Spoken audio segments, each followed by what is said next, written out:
Social media पर viral होने वाली वीडियो जिसमें एक पेंगुइन अपने ग्रुप को छोड़कर अंटार्कटिका के पहाड़ों की तरफ अकेला चल पड़ता है। कई लोग इसे ह्यूमन बिहेवियर से रिलेट कर रहे हैं, जैसा कि डिप्रेशन, अकेले रहना या बिना किसी डर खौफ के इतने बड़े फैसले करना। पर हकीकत कुछ अलग ही मंजर पेश करती है। ये 2007 में रिलीज होने वाली documentary encounters at the end of the world का एक सीन है, जिसे German film maker Werner Herzog ने रिलीज किया था। पर कौन जानता था कि करीब 20 सालों के बाद इस डॉक्यूमेंट्री का एक क्लिप सोशल मीडिया की जीनत बन बैठेगा। इस मासूम जानवर के रहन सहन और इसकी नेचर में इतनी तकलीफें और कुर्बानियां हैं कि यकीन करना मुश्किल है। ज़ेम टीवी की वीडियोस में एक बार फिर से खुशामदीद। नाजरीन, 2007 में German film maker Werner Herzog ने अपनी डॉक्यूमेंट्री में एक ऐसा मंजर पेश किया जिसने 2 दहाइयों बाद इंटरनेट की दुनिया में एक बड़ा सवालिया निशान छोड़ दिया है। इस क्लिप में एक एडिली पेंगुइन को अपनी कॉलोनी से अलग होकर समंदर के बजाय अंटार्कटिका के पहाड़ी इलाकों की तरफ जाते हुए दिखाया गया है।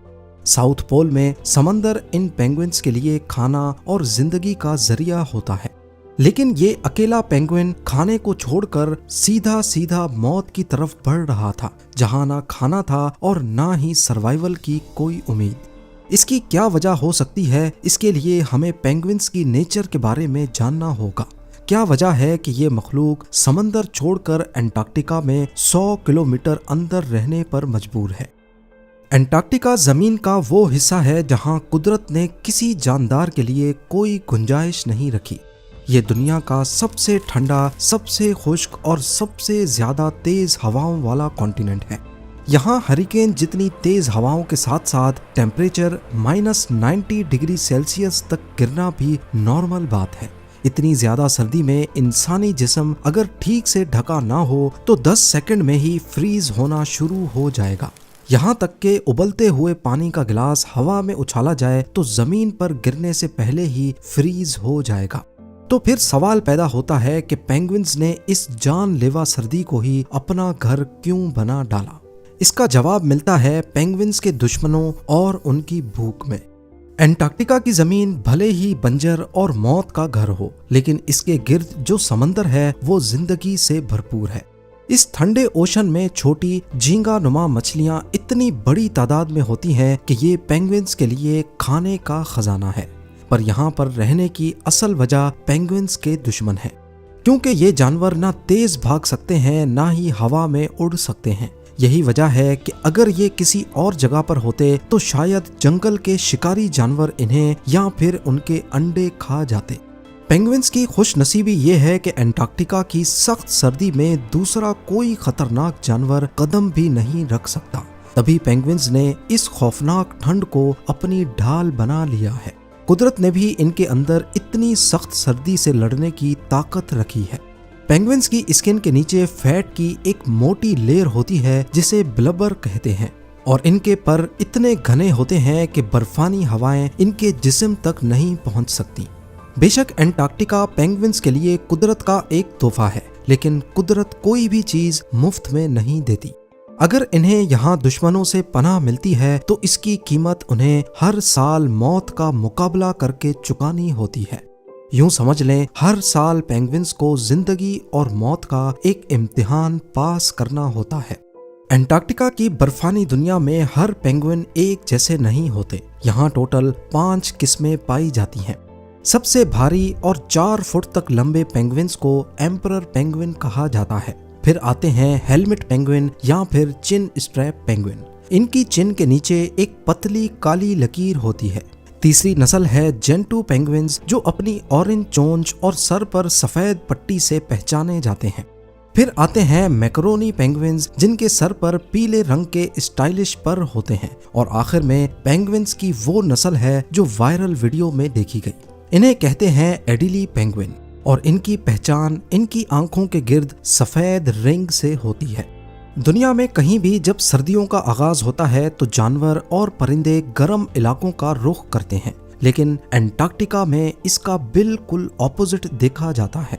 तकरीबन तमाम पेंगुइन्स की इकसाम ही ब्रीडिंग के लिए समंदर से दूर जाती हैं, ऐसा ये इसलिए करते हैं क्योंकि समंदर के करीब लेपर्ड सील्स, किलर वेल्स और परिंदों का खतरा होता है जो इनके अंडों के दुश्मन होते हैं। इसके अलावा एंटार्क्टिका में समंदर के करीब कंडीशंस काफी सख्त होती हैं। तेज हवाएं और लहरें अंडों को बहा कर भी ले जा सकती हैं। खासकर एम्परर पेंगुइन्स वो वाहिद जानवर हैं जो सर्दियों में बर्फीले पहाड़ों का रुख करते हैं, वो भी अपनी नस्ल को आगे बढ़ाने के लिए, यानी ब्रीडिंग।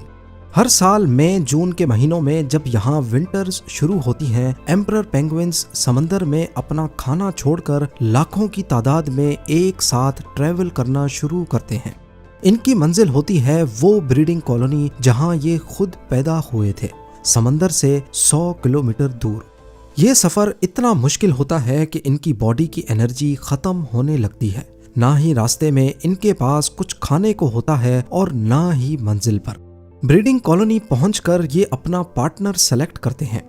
मेल पेंगुइन फीमेल को इम्प्रेस करने के लिए अजीब आवाजें निकालता है और सीना बाहर निकालकर गर्दन ऊपर नीचे करके डांसिंग जैसी मूवमेंट करता है। जो मेल ज्यादा सेहतमंद होता है उसकी सिलेक्शन जल्दी हो जाती है। मेटिंग करने के बाद फीमेल सिर्फ एक अंडा देती है और इस पॉइंट तक वो बिल्कुल एग्जॉस्ट हो चुकी होती है। इस पूरे प्रोसेस में पिछले 2 महीनों से कोई पेंगुइन कुछ नहीं खाता। आखिरी बार वो समंदर से जो कुछ खाकर निकले थे बस उसी पर गुजारा होता है और ये कुर्बानी उन्हें सिर्फ अपनी नस्ल बढ़ाने के लिए देनी पड़ती है। पर फीमेल पेंगुइन से भी ज्यादा बड़ी कुर्बानी मेल पेंगुइन देता है। अंडा देने के बाद फीमेल पेंगुइन इसको बर्फ पर टच किए बिना अपने मेल पार्टनर के पंजों पर ट्रांसफर करती है और फिर सारी फीमेल्स दोबारा समंदर की तरफ चल पड़ती हैं। इस दौरान मेल पेंगुइन्स जो ऑलरेडी 2 महीनों से भूखे हैं, अपने पंजों पर अंडा रखे इस तूफानी ठंडे मौसम में एक दूसरे के करीब करीब हो जाते हैं। इमेजिन करें अगले 2 महीनों तक ये बाप बिना कुछ खाए पिए बर्फानी तूफानों में -60 डिग्री सेल्सियस टेम्परेचर में खड़ा रहता है। वो अपनी जगह से हिलता तक नहीं ताकि अंडा नीचे गिरकर जम ना जाए। जब तक माँ वापस आती है, बाप तकरीबन 4 महीने भूख की वजह से अपना आधे से ज्यादा वजन खो चुका होता है। इस पॉइंट तक यानी अंडे से बच्चा निकलने से पहले सारी माएं वापस लौट आती हैं। पर अगर कभी ऐसा ना हो और माँ के आने से पहले ही बच्चा बाहर निकल आए तो मेल पेंगुइन अपने गले से एक खास दूध निकालकर बच्चे को पिलाता है। ये दूध उसकी बची कुची एनर्जी के आखिरी कतरे होते हैं। ये दुनिया का वो बाप है जो अपनी मौत की परवाह किए बगैर एक नई जिंदगी की हिफाजत करता है। मगर जब अंडे से बेबी पेंगुइन निकलने के करीब होता है और फीमेल्स अपना पेट भर के वापस लौट रही होती हैं, तो वो ब्रीडिंग कॉलोनी में एक खास आवाज से अपने पार्टनर को पहचानती हैं। फिर वो अंडा अपनी हिफाजत में लेती हैं और फिर सारे भूखे मेल पेंगुइन्स समंदर की तरफ चल पड़ते हैं। देखा जाए तो एम्परर मेल पेंगुइन्स सबसे ज्यादा कुर्बानी देते हैं, सिर्फ अपने बच्चे को बचाने के लिए। यही वजह है कि इन्हें दुनिया का बेस्ट डैड भी कहा जाता है। लेकिन क्या हर मेल पेंगुइन इतना ही केयरिंग होता है? शायद नहीं। एडिली पेंगुइन्स में मेल कुर्बानी देने में नहीं बल्कि चोरी में उस्ताद माने जाते हैं। जी हाँ, पेंगुइन की वही किस्म जो वायरल वीडियो में देखी गई। जहां एम्परर पेंगुइन अपनी कुर्बानी के लिए मशहूर हैं, वहीं एडिली पेंगुइन एंटार्क्टिका का सबसे शरारती और चालाक परिंदा माना जाता है। इनकी नेचर एम्परर से बिल्कुल अलग होती है। इनकी सबसे अजीब बात इनका घोंसला बनाने का तरीका होता है।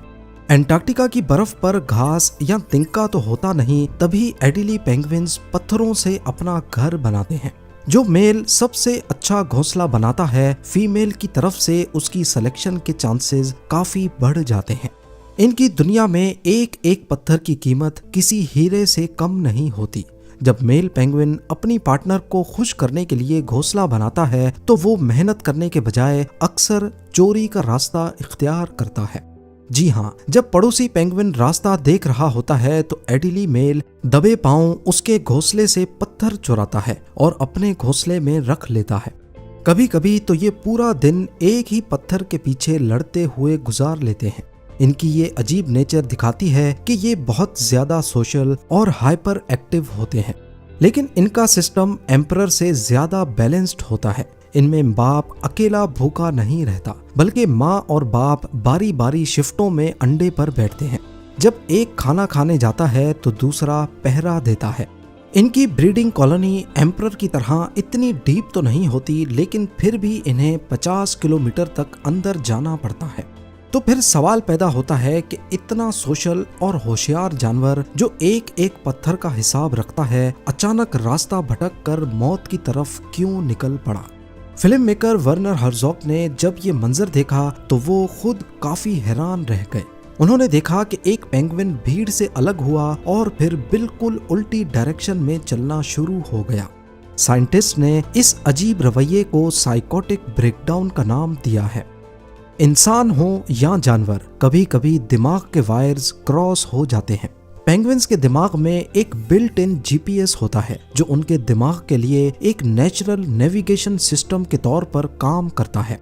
साइंटिस्ट के मुताबिक पेंगुइन्स समंदर में स्विम करते वक्त अर्थ की मैग्नेटिक फील्ड को सेंस कर सकते हैं, बिल्कुल एक कंपास की तरह। ना सिर्फ इतना, वो सूरज की पोजीशन, स्टार्स और पानी के फ्लो या स्मेल जैसे क्लूज भी यूज करते हैं ताकि अपनी डायरेक्शन याद रख सकें। जब वो कई 100 किलोमीटर दूर वापस अपनी कॉलोनी की तरफ जाते हैं तो उनका दिमाग इन तमाम सिग्नल्स को कंबाइन करके उन्हें बिल्कुल सही रास्ते पर ले जाता है। मगर कभी कभी किसी दिमागी इन्फेक्शन, पैरासाइट या सिर्फ हद से ज्यादा स्ट्रेस या भूखा रहने की वजह से इनका दिमाग ग्लिच कर जाता है। उस वक्त पेंगुइन को अपने सामने मौजूद साथी या समंदर नजर नहीं आता, बल्कि उसके दिमाग के अंदर एक गलत रास्ता फिक्स हो जाता है। लेकिन क्या आपने सोचा है कि आखिर उस पेंगुइन के साथ क्या हुआ था? क्या जानवर वाकई दुख महसूस कर सकते हैं या नहीं? साइंस इसका जवाब हाँ में देती है। जब एंटार्क्टिका की सख्त सर्दी में किसी पेंगुइन का बच्चा मर जाता है तो वो माँ बाप वहां से हटते नहीं हैं। वो अपने मरे हुए बच्चे के पास खड़े होकर अजीब उदास आवाजें निकालते हैं। कभी कभी तो दुख इतना ज्यादा होता है कि वो दूसरे पेंगुइन्स के बच्चों को चुराने की कोशिश भी करते हैं ताकि अपने दिल का बोझ हल्का कर सकें। तो क्या यह मुमकिन है कि उस वायरल पेंगुइन ने अपना कोई प्यारा खो दिया हो? बेशक साइंस इस रवैये को दिमागी खराबी कहती है, लेकिन देखने वालों को लगता है कि वो पेंगुइन किसी डिस्ट्रेस या डिप्रेशन का शिकार था। वर्नर हर्ज़ॉग ने जब ये क्लिप शूट किया तो उन्होंने उसे बचाने की कोशिश नहीं की, क्योंकि एंटार्क्टिका का कानून है कि आप कुदरत के निज़ाम में दखल नहीं दे सकते। वो अकेला मुसाफिर पहाड़ों की तरफ चलता रहा जब तक वो आंखों से ओझल नहीं हुआ। वहां से आगे हजारों किलोमीटर तक सिर्फ बर्फ से भरे पहाड़ हैं, न मछलियां हैं और न ही पानी। वो पेंगुइन भूख और थकन से निढाल होकर कहीं बर्फ के ढेर में जम गया होगा। पेंगुइन्स की ये दुनिया हमें बहुत कुछ सिखाती है। एक तरफ एम्परर पेंगुइन है जो अपनी जान पर खेलकर नई जिंदगी बचाता है, और दूसरी तरफ वो भटका हुआ मुसाफिर है जो सब कुछ छोड़कर नामालूम मंजिल की तरफ निकल पड़ा। उम्मीद है ज़ेम टीवी की ये वीडियो भी आप लोग भरपूर लाइक और शेयर करेंगे। आप लोगों के प्यार भरे कमेंट्स का बेहद शुक्रिया। मिलते हैं अगली शानदार वीडियो में।